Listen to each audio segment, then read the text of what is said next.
Greetings all. Samhain blessings to you. Today is my brother's birthday. Little Rocky passed before I was born, but he left a deep message of the capacity of love on this world and on my family.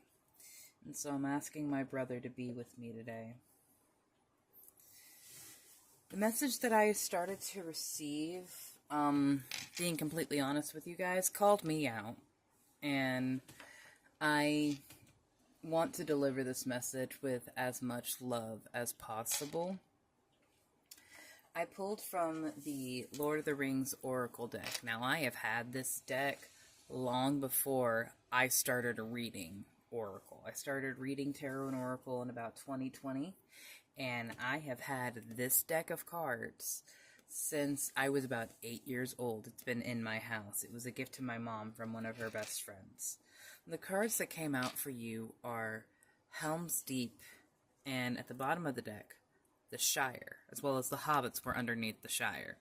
Now, you've seen Lord of the Rings. These are two very significant locations in the story. You know, Helm's Deep is where the people of Rohan were going to retreat to defend themselves.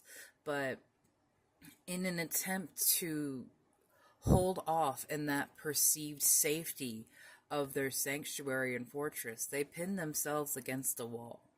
And it became more difficult for them to fight back and escape because there was so much of an onslaught hitting them again and again and again and again.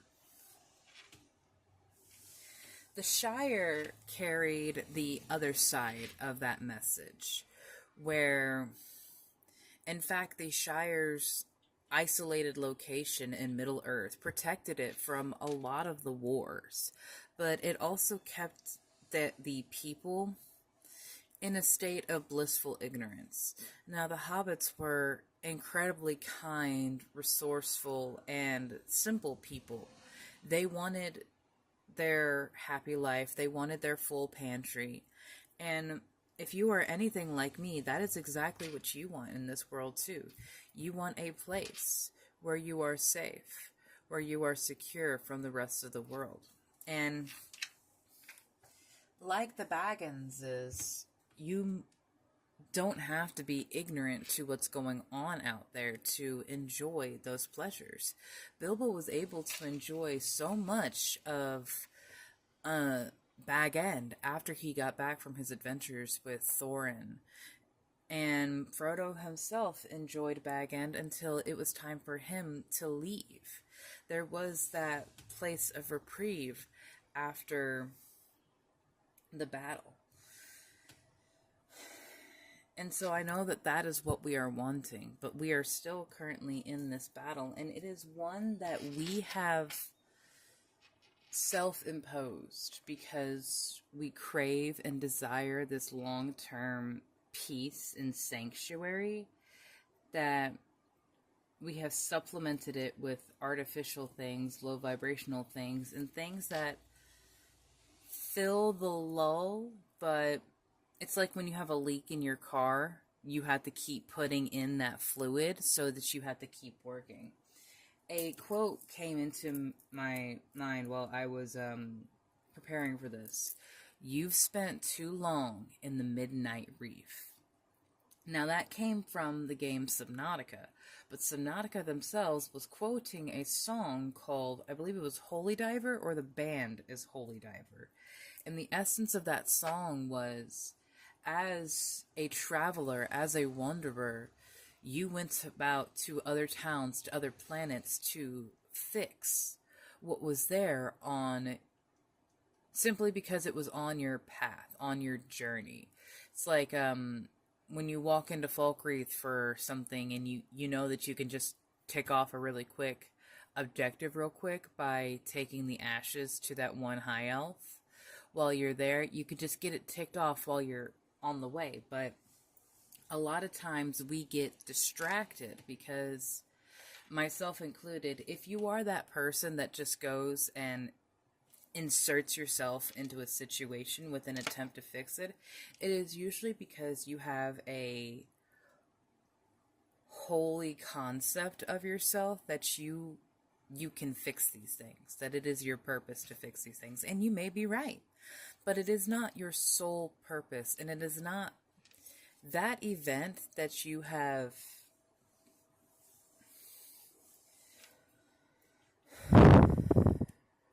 become, I don't want to say the word obsessed, but you're like circling around, orbiting it. That event or situation that you are orbiting is just enough stimulation to make you feel like you're making an impact, to make you feel like you're doing good enough, but it is not your greatest and highest.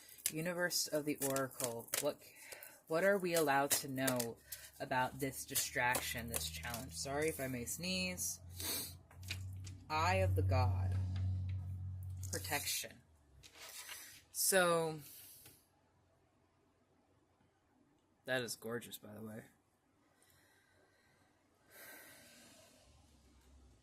There's this ladder to the heavens.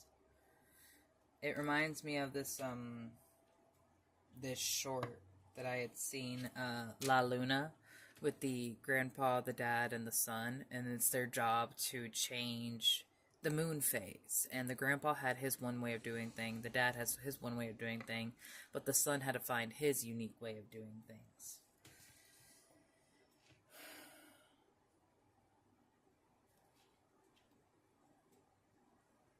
The situation that you have found yourself in and maybe placed yourself in was out of a place of self-protection, because if you stayed here in this situation where you were making a difference, and I see on my vision board, difference maker over here, be a voice, you can keep, it's like the quest lines in Skyrim after you've completed the main story. You can keep getting back and getting these same basic missions that will give you experience, give you gold and stuff, but it's very repetitive. It's very simple fetch quest, and those get very irritating after a while. Exhilaration and Destiny. Canis Major and Perseus. Really? Perseus. Okay. And that was inverted. Okay, so Perseus has to come out, because if you guys saw my message the other day or so, you'll remember that I have been channeling and working with Medusa very closely. I need to see what Perseus says here, because he was the perceived hero in that story because he slayed the beast Medusa. But if you know Medusa's story, you know she was the force, the divine feminine rage that was forced to be silenced. And all she was doing was simply existing. I've never actually seen the inside of this book.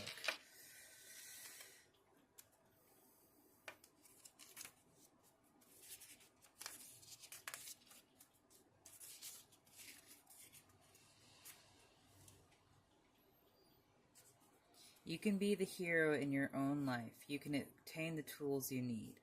You may be destined for greater or lesser things, but you can control your will and fate. Few things are fated. Know the difference between fate and will and actions. Take action now. The future is not set in stone. Mastery and talents may be different things.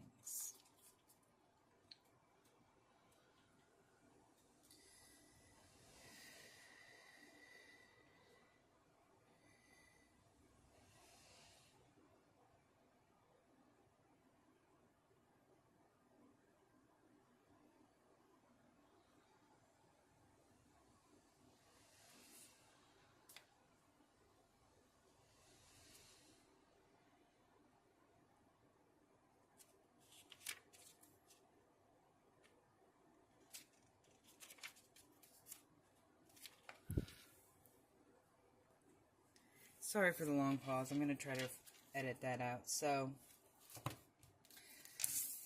this is why Perseus is in reverse. and the connection to Medusa here. This has actually been my lock screen on my phone for the past month and a half. Your sense of pride, your vein, looking at this mirror here, has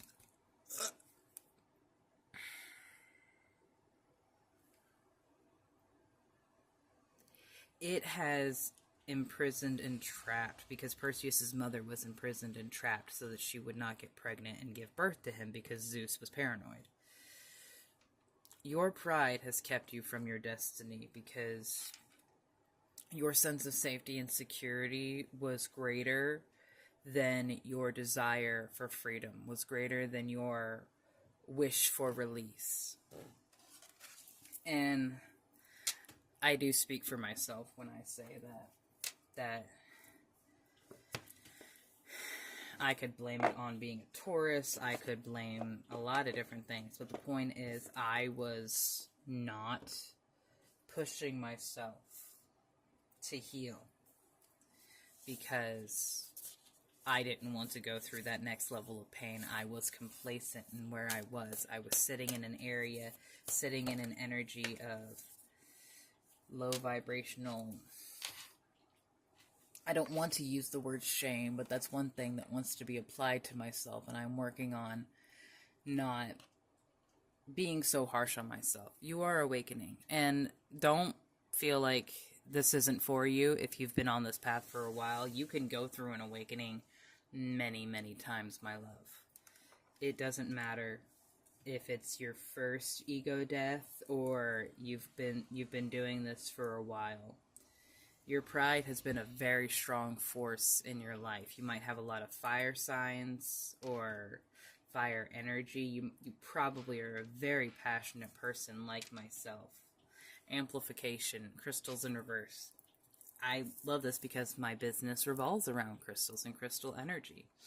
But I also know that without, ancestors, I'm not sure where exactly that came from earlier, but the wisdom of the ancestors was coming out, and I love that. It's Little Rocky's reading, and one of the things that I've learned in my practice is that the spirit and soul that was my brother Little Rocky was also my grandfather Jack, and he came back so that he could share a wisdom of the pain of love, a wisdom of the depths of loss in all sense, because there was the loss of my grandfather and then the loss of my brother.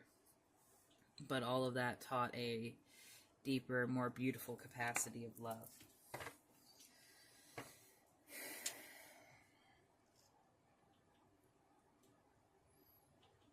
So there has been a lot of patience with you, but the irritation is noteworthy because there are things that simply cannot happen until you are ready.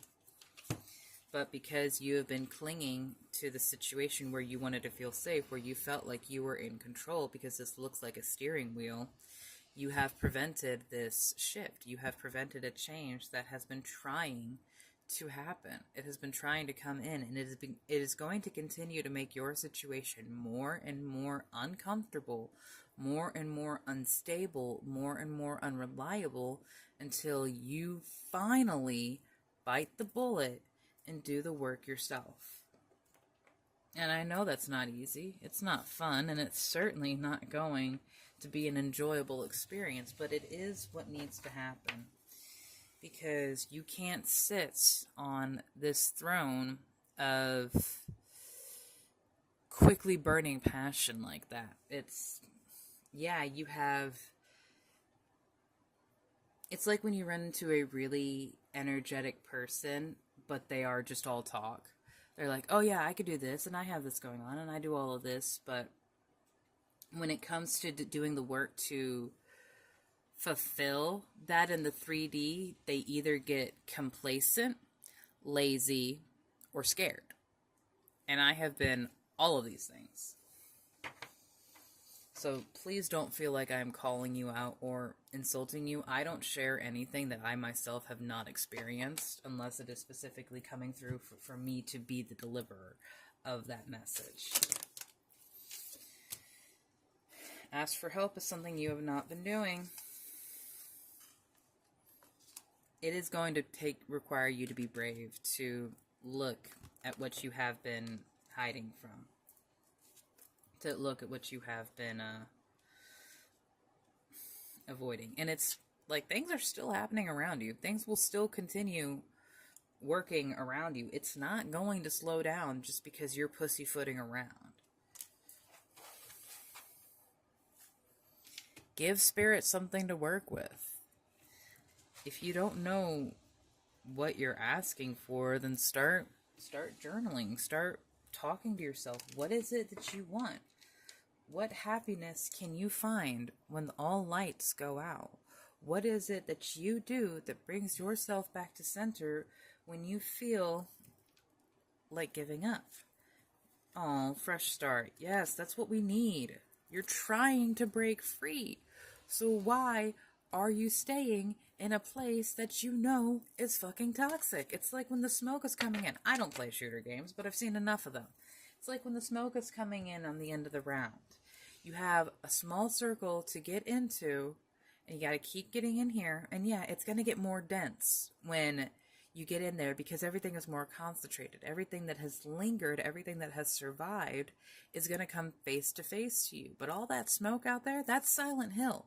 You don't need to be out in that noise.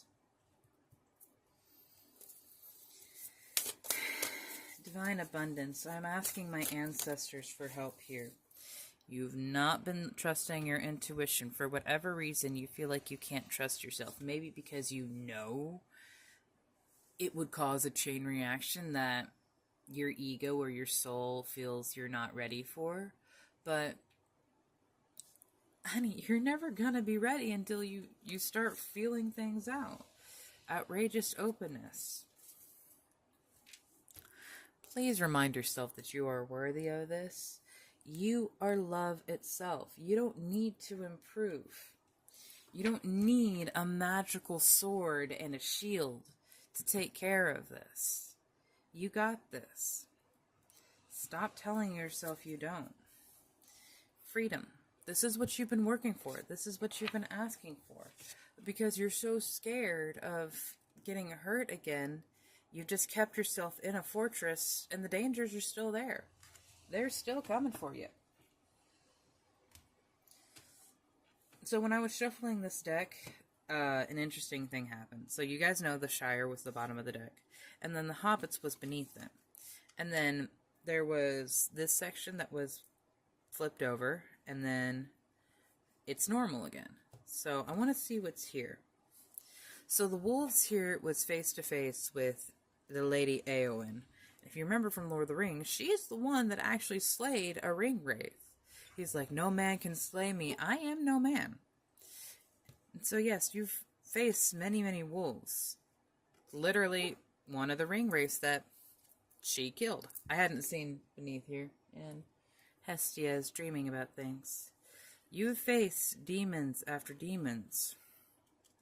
You have guardians and guides. Because people have tried to plant poison in your heart, plant doubt in your words. You've felt very left behind and in the shadow. But look at that. Beorn and Gollum. Oh my god. Despite everything that you have been through, there is still a kindness in your heart. Beorn still loves the animals and the creatures, and he was still willing to fight for his kingdom, for his land, even if he was the last of his kind. Much like Gollum, an individual, someone who was seen as something different and treated as such. Never really given the acknowledgement of what they have gone through. There's a lot of people that would look on Gollum and just say that he is evil, but 500 years he carried something that was just the embodiment of hate and rage. And if you are energetically sensitive, you know what that does to you. Just being around someone that has that energy, being Spending a day at work with someone that has a bullshit low vibrational energy seriously corrupts you, and you go home irritated, blowing up on the people that you love. Imagine what that prolonged exposure and willing acceptance. Gollum accepted the ring. People that accept the darkness into their own, and I don't mean darkness as dark feminine or dark shadows, I mean malice. I mean intent to harm and conquer. What some people might call demons. I'm not really sure I believe in demons, but that's a different story.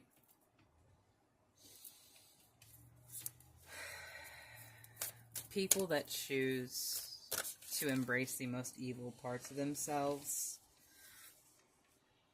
they are not yours to save. It is not your responsibility to take care of them. You've spent too long in the Midnight Reef. You've spent too long in the depths of other people's work, in the depths of other people's shadow, because like Steven Universe, fucking universe right there, like Steven Universe, you use that gentle heart and willingness to help other people as a distraction from your own work, a distraction from your own problems. But those things come up eventually. And I don't feel like this is a spoiler because the show has been out for years. At the end of Steven Universe Future, he snaps. He's had it. He the association with Pink Diamond, everything that she's done, everything that he feels carrying her gem, and the confusion of he doesn't know who he is, what he's done. He shattered Jasper. Yes, he was able to fix her, but it's still something that he did. He felt like a monster, and he became one. And his friends had to come and save him, but it was only because he was forced into a situation and placed himself in a place where he felt like it was his job to fix everything for everyone else. Every other gem had to be shown this. Every other person had to be saved, and it was not his place. And it is not your place, my love. You've been trying to stay in this place patiently to build confidence, but you have to walk through the fire. You have to walk through that valley. And it will not be easy. I want to specifically call on my grandpa Jack for this. Never. Okay, do you not want to talk on this because it's little Rocky's birthday? Or do we feel like these things will never happen?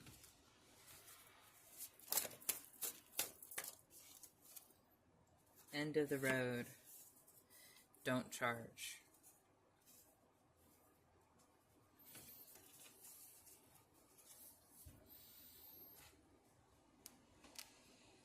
Something is definitely going to snap in your world. I'm not sure what it is.